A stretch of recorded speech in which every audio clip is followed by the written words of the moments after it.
অনেকে প্রশ্ন করেছিল যে কাস্ট সার্টিফিকেটের ব্যাপারে, এডিটের ব্যাপারে, ঠিক আছে, যে যারা ওবিসি আছে তারা ওবিসির ব্যাপারে যে কোন কোন কাজটা দেবো তারা, ঠিক আছে, তোমাদেরকে সব এক এক করে উত্তর দেবো।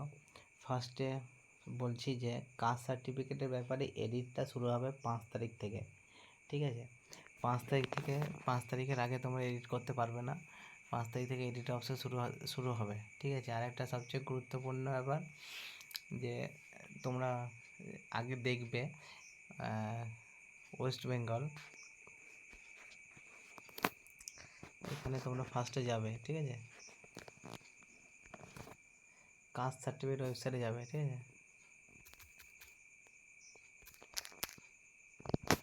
কাস্ট সার্টিফিকেট ওয়েবসাইটে যাবে সবাই, যারা ওবিসি আছে বিশেষ করে তাদেরকে বলছি কাস্ট সার্টিফিকেট ওয়েবসাইটে যাবে ফার্স্টে।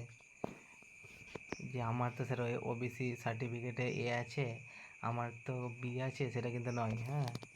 এইখানে যাবে, ঠিক আছে। এখানে দেখা একটা পপ আপ মেনু খুলে যাচ্ছে সবার, এইখানে দেখা লিস্ট বলে যাচ্ছে, দেখতে পাচ্ছ হাইলাইট করা ব্লু কালারের, এই লিস্টে সবাই কিন্তু দেবে। দেখো এই লিস্টটা আসার পর তোমাদের দুটো জিনিস দেখবে, দুটো ভাগ দেখতে পাচ্ছি আমরা, মোর ব্যাকওয়ার্ড আর একটা ব্যাকওয়ার্ড, ঠিক আছে। যারা বেশি ব্যাকওয়ার্ড তাদেরকে এ করা হয়েছে, আর যারা ব্যাকওয়ার্ড তাদেরকে বি করা হয়েছে, ঠিক আছে।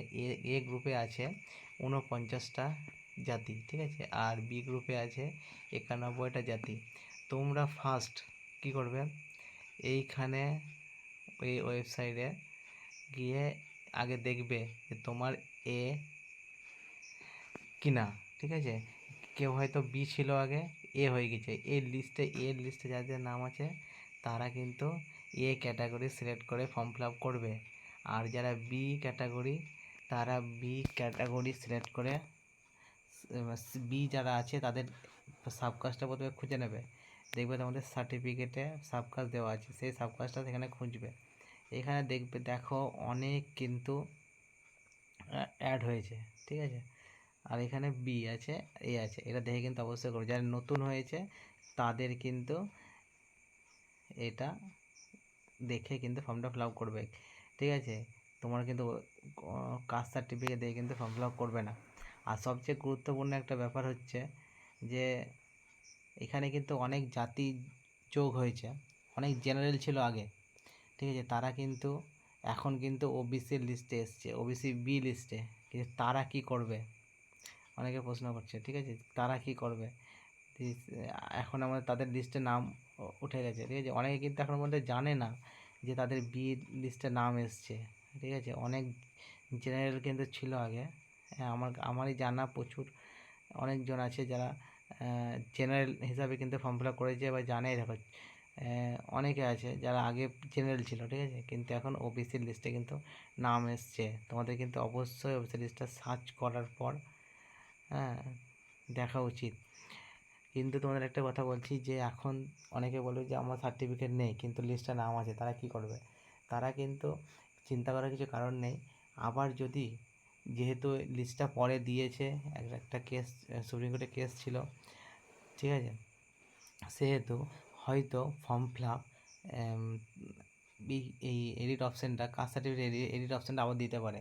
সেই জন্য সকলকে বলবো যারা জেনারেল ক্যান্ডিডেট তারা কিন্তু অবশ্যই কাস্ট সার্টিফিকেট কিন্তু অ্যাপ্লাই করার জন্য বলবো তাদেরকে, ঠিক আছে। ওবিসি যদি বি হয় বি, এ তো এ হিসাবে বা বি হিসাবে যদি তাদের নাম যোগ হয়েছে তারা কিন্তু অবশ্যই ফর্ম ফিল আপ করবে কিন্তু 70, ঠিক আছে, ঠিক আছে। তাদের জন্য কিন্তু এটা বিশেষ, এটা কিন্তু একটা পাওয়ার, মানে তোমরা আগে ছিলে আগে তোমরা জেনারেল ছিলে কিন্তু এখন ওবিসি হয়েছ, তোমরা কিন্তু এটা কিন্তু করে রাখবে যে হ্যাঁ এখন এডিট অপশন হচ্ছে না কিন্তু তোমরা ফর্ম ফিল আপ করবে না, এটা কিন্তু করো না। তোমরা কিন্তু অবশ্যই ফর্মটা ফিল আপ করো, ওবিসি ফর্মটা ফিল আপ করবে, ঠিক আছে। যা যা নথি লাগবে সেটা কিন্তু তোমরা ফর্ম ফিল আপ করবে। অনেকে জানা যে কীভাবে ফর্ম ফিল আপ করবে। দেখো এখানে কাস্ট সার্টিফিকেটে ওয়েবসাইটে চলে আসবে, ঠিক আছে। এখানে দেখবে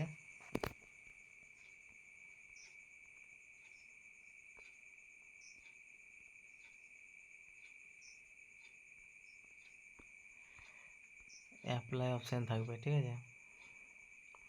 তার আগে বলে নিই, যারা ওবিসি ক্যান্ডিডেট ছিল, ঠিক আছে, তারা কিন্তু ডিজিটাল করা, মানে ডিজিটাল নয়, মানে করার জন্য কিন্তু একটা অপশান খুলেছে, ঠিক আছে? সেটা দেখো এইখানে ওই বি এ এই অপশানে তোমরা যাবে, ঠিক আছে? তারপরে আছে অ্যাপ্লাই ফর সার্টিফিকেট, ঠিক আছে? এখানে গিয়ে যাদের সার্টিফিকেট আছে তারা এস করবে, এস করার পর সার্টিফিকেট নাম্বারটা দেবে, ঠিক আছে? ইস্যু ডেটটা দেওয়ার পর ভেরিফাই করলে কিন্তু অটোমেটিক যেটা যাতে কনভার্ট হয়েছে তাতে কিন্তু দেখাবে, ঠিক আছে? সেভাবে তারা অ্যাপ্লাই করবে। আর আরেকটা বিষয় হলো কি, এখানে কিন্তু ইনকাম সার্টিফিকেট লাগছে, আধার কার্ড এক কপি ছবি, তার সঙ্গে কিন্তু ইনকাম সার্টিফিকেট লাগবে। ইনকাম সার্টিফিকেটটা কিন্তু অবশ্যই গার্জিয়ানের দেবে, ঠিক আছে?